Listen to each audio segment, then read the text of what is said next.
Assalomu alaykum, hurmatli talabalar. Bugungi 15 daqiqalik video darsimiz Islom diniga bag'ishlangan.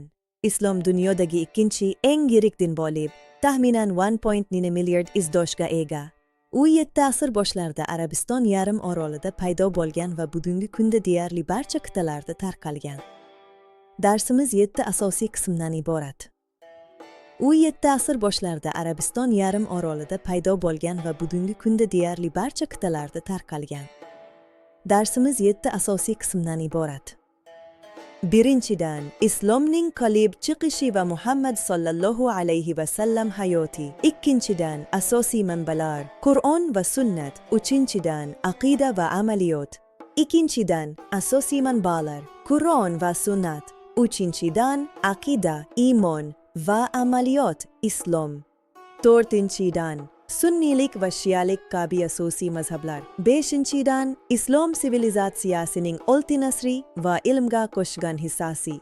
Oltinchidan, zamonaviy Islom va bugungi kundagi munozaralar. Yettinchidan, Islom O'zbekistonda va butun dunyoda. Keling, tarixga sayohat qilaylik. Islom paydo bo'lgan Arabiston 6 asr oxiri va 7 asr boshlarida siyosiy, ijtimoiy va diniy jihatdan juda murakkab holatda edi. Hudud Vizantiya va Sosoniylar o'rtasida edi. Hudud Vizantiya va Sosoniylar Eron imperiyalari o'rtasida edi, ammo Arabistonning o'zi markazlashmagan qabilalar asosida tashkil topgan edi. Makkada Quraysh qabilasi hukmron edi va ular Ka'ba atrofida savdo va ziyoratchilardan katta daromad olishardi. Shu bilan birga ijtimoiy adolatsizlik kuchli edi. Kambag'allar, ayollar va qullar huquqsiz edi. Qabilalar o'rtasida qon to'kish va o'ch olish odatiy hol edi.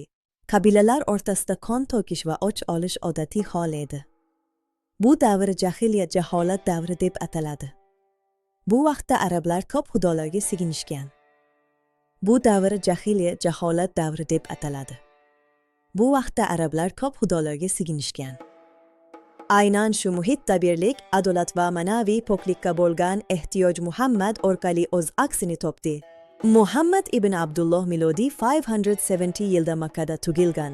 Otasi Abdulloh uning tug'ilishidan oldin vafot etgan. Onasi Omina esa 6 yoshida vafot etgan. U bobosi Abdulmuttalib, keyin esa amakisi Abu Talib qaramog'ida o'sgan. U o'zining rostgo'yligi va halolligi tufayli Al-Amin deya ishonchli laqabini olgan. 25 yoshida unga badavlat va hurmatli ayol Hadicha ish taklif qiladi. Keyinchalik ular turmush qurishadi. 610 yilda 40 yoshida Muhammad Hiro g'orida Jibril farishta orqali birinchi vahiyni qabul qiladi. Bu Iqro, ya'ni o'qi deb boshlanuvchi oyatlardir. Dastlabki 3 yil davomida u islomni yashirincha targ'ib qiladi, keyin esa ommaviy da'vat qiladi. Makka mushriklari uni qattiq tazyiq qilishadi.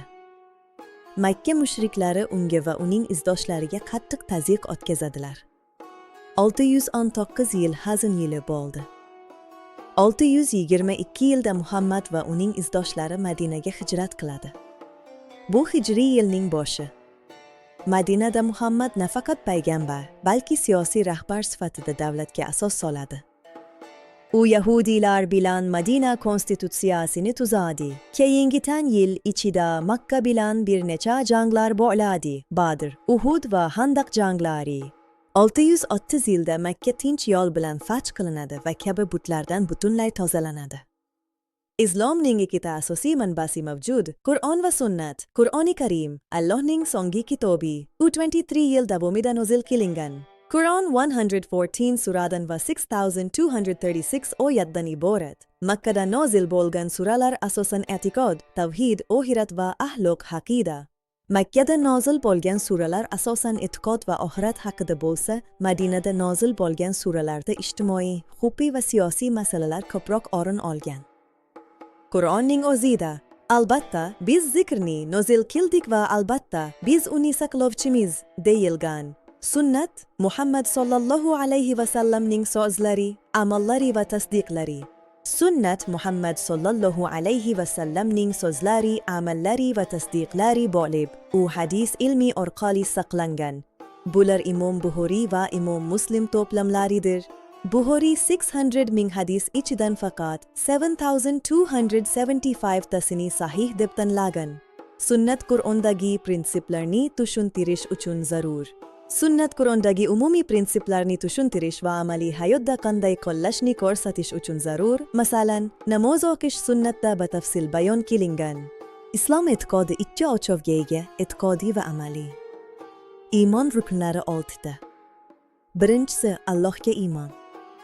Alloh yagona, hech bir sherigi yo'q. Farishtalar esa nurdan yaratilgan mavjudotlardir. Jibril, Mikoil, Isrofil va Malik kabi farishtalarga ishonish iymonning qismidir. Ikkinchisi, farishtalarga iymon. Farishtalar nurdan yaratilgan, ko'rinmas mavjudotlar. Jibril, Mikoil, Isrofil va Malik shular jumlasidandir.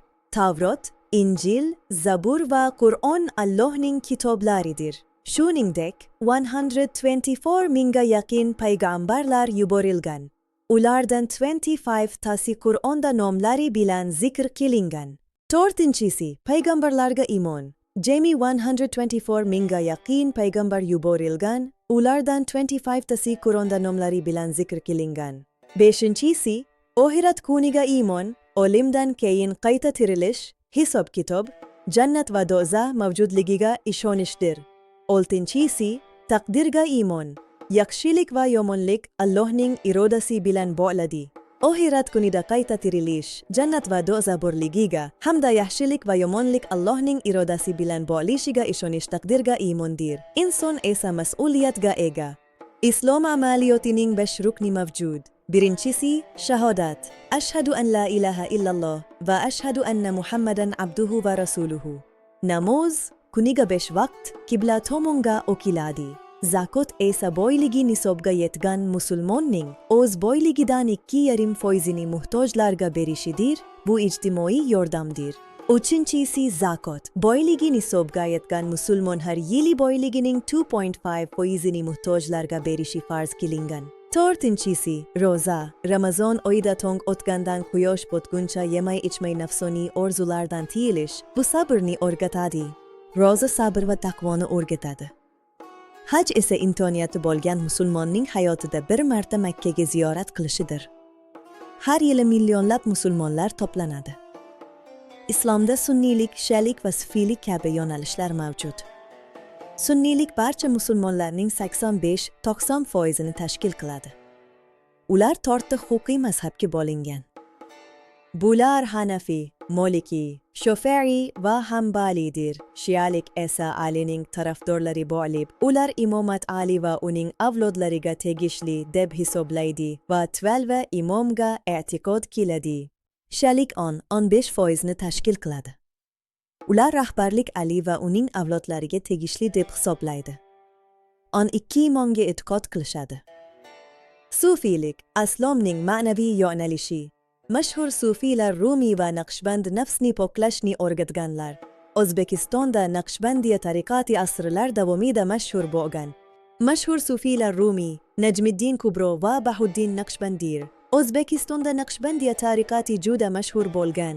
Islom sivilizatsiyasi 8-13 asrlarda dunyoning ilmiy markazi edi. Abbosiylar davrida Bagdoddagi Bayt-ul-Hukma Yunon va Hind ilmiy asarlarini arabchaga tarjima qilish markazi bo'ldi. Bagdoddagi Bayt-ul-Hukma dunyo ilmiy asarlarining arab tiliga tarjima qilinadigan markazi edi. Platon va Aristotel asarlari tarjima qilindi. Al-Xorazmiy algebra faniga asos soldi va algoritm sozini qoldirdi. Ibn Sinoning Qonuni tib asari asrlar davomida Yevropada tibbiyot bo'yicha asosiy darslik bo'lgan. Ibn Sino yoki Avicennaning Qonuni tib asari 17 asrgacha Yevropada tibbiyot bo'yicha asosiy darslik bo'lgan. U tabobat sultoni sanaladi. Al-Beruni yerning aylanishi va astronomiya sohalarida o'z davridan ilgarilab ketgan olim edi. U Hindiston madaniyatini ham o'rgangan. Al-Beruni astronomiya va geodeziyada ishlagan bo'lsa, Ibn Haldun sotsiologiya va tarix falsafasining asoschisidir. Islom olimlari kimyo, optika va tibbiyotda katta kashfiyotlar qildi. Bugungi kunda islom dunyoda eng tez rivojlanayotgan dindir. Musulmonlarning katta qismi Osiyoda yashaydi. Indoneziya eng katta musulmon davlatidir, keyin Pokiston va Hindiston. Yevropada 44 million, Amerikada esa taxminan 4 million musulmon istiqomat qiladi. Islom global dunyoning ajralmas qismi bo'lib qolmoqda. O'zbekiston aholisining 96% musulmonlar bo'lib, asosan Hanafiy mazhabiga mansub. Mustaqillikdan so'ng diniy erkinliklar kengaydi va hozir 2000 dan ortiq masjidlar bor. Mazkur markazlar tariximizdir. Toshkentdagi Hazrati Imom majmuasida 7 asrga oid Usmon Qur'oni saqlanadi, shuningdek, Buxorodagi Poi Kalon va Samarqanddagi Shohizinda dunyoga mashhur diniy tarixiy markazlardir. Xulosa qilib aytganda, islom bu nafaqat e'tiqod, balki ilm-fanni rag'batlantirgan butun bir sivilizatsiyadir. Uni o'rganish global dunyoni tushunish uchun muhimdir. E'tiboringiz uchun rahmat. Agar video foydali bo'lsa, like bosib obuna bo'ling. Savollaringizni izohlarda kutamiz. Keyingi darsda uchrashguncha xayr, salomat bo'ling.